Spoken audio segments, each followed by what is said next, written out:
Now it's my great honor to welcome a beloved member of our Coca-Cola family. He is, in my opinion, and the opinion of everyone, without question, one of the greatest business leaders, investors, philanthropists of all time. Please join me in giving a refreshing Coca-Cola welcome to Warren Buffett.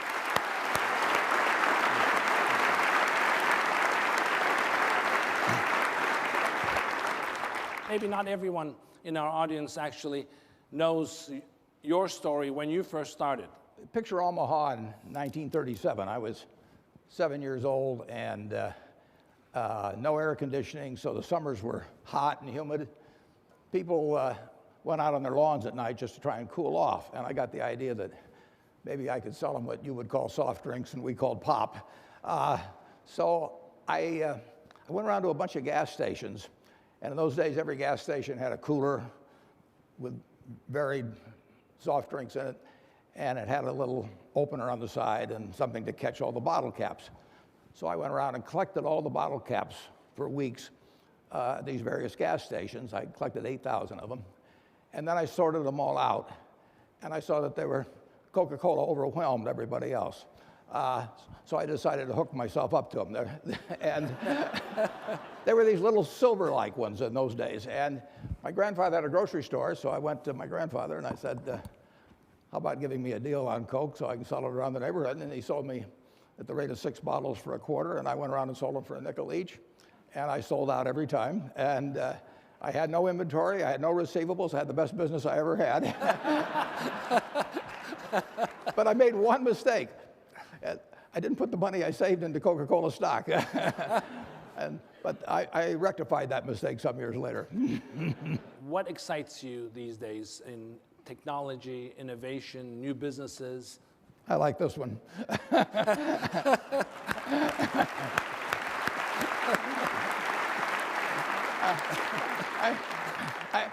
I'm the kind of guy that likes to bet on sure things, Muhtar. And you know, since 1886 and Jacob's Pharmacy, you know, you've just seen year after year after year till now you've got 1.8 billion, you know, 8-ounce servings a day around the world. And when I joined the board in 1988, I don't remember the exact figure, it was a whole lot less.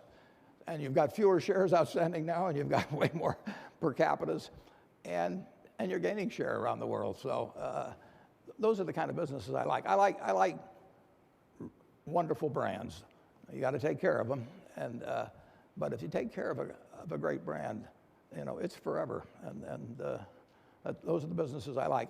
We own 400 million shares of Coca-Cola stock, as you know. We've never sold a share, and I wouldn't think of selling a share.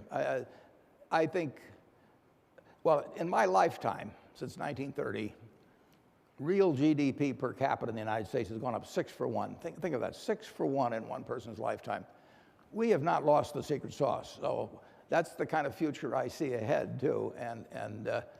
And if that's the future, you want to own businesses that are going to participate in that future. And we've done that for decades now at Berkshire Hathaway, and we'll continue to do it. Could you say a few words about the United States, how we're prepared for meeting the challenges ahead in terms of economic trade policies? Trade deficit, tax reform. Yeah, we always have problems, but Muhtar, the luckiest person on a probability basis, in my view, that's ever been born in the history of the world is the baby being born in the United States today. I mean, this country, just think about it. In 1790, you know, we had 4 million people here, and there were hundreds of millions of people in the world. And we weren't smarter, and we didn't even work harder than people elsewhere necessarily, but we had a system that unleashed human potential. And that system, quality of opportunity, a rule of law, a market system, has produced an abundance you can't believe. I mean, just look about you. Think about what this looked like 200 years ago. There wasn't anything here, basically. And it improved the standard of living in my lifetime 6 for 1. So we've got the formula, and it hasn't been exhausted remotely. I mean, just look at what's happened in the last 15 or 20 years. We keep turning out people like Steve Jobs, or you know, whomever it may be, and that'll continue. So we'll always have problems. I mean, you know, ever since I got out of school, somebody's I used to sell stocks. They'd always give me 10 reasons why you shouldn't buy them. And you've heard them all throughout your life. But the world does not belong to the pessimists, believe me. You're selling happiness. And it's, and having it at arm's length away is a big part of it. And the distribution system's been developed. It's the right formula, Muhtar, and it just has to be carried out with extreme diligence, enthusiasm, in every minute of the day. What are the things that you believe actually businesses need to do to continue to crack that calculus for growth? Well, what kills great businesses, if you look at, I do believe in looking at history, and I